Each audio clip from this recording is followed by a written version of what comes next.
嗱，第11題啦，咁呢題就做得麻麻地嘅喎，當年嚇。佢就話有間學校咧，嗱40% 女仔嚟嘅，咁裏邊咧 beta percent 咧就係外國學生啦。咁另外就有30% 男仔咧都係外國學生嚟嘅。咁佢就話啦，其實嗰啲即係所有外國學生咧，就係同啲女仔係相同啊，嗰個數目就問 beta 咁樣。其實你會發現呢一題咧，佢係冇咗個總數嘅，成間學校係即係幾多人佢係唔知噶嘛。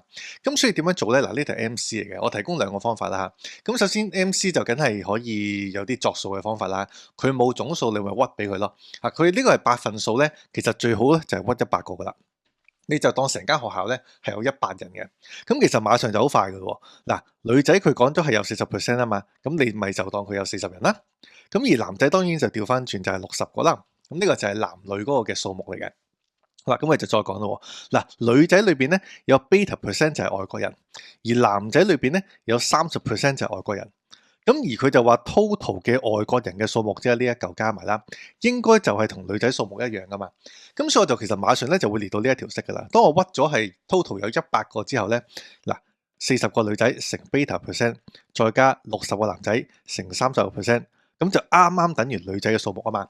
咁所以就會設到呢一條式啦。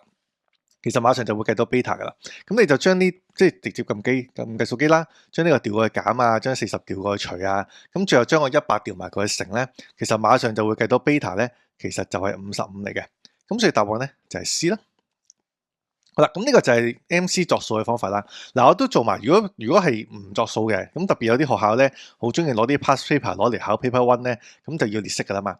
咁當然如果佢係要列式嘅，我作100人，其實當然係唔 OK 啦。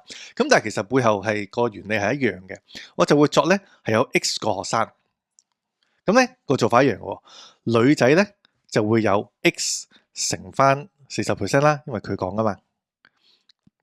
跟住啦，咁男仔咧就係 X 乘60%，我將個總數乘翻呢一個。咁其實個原理係一模一樣嘅。beta percent 係外國學生，男仔咧30% 係外國學生。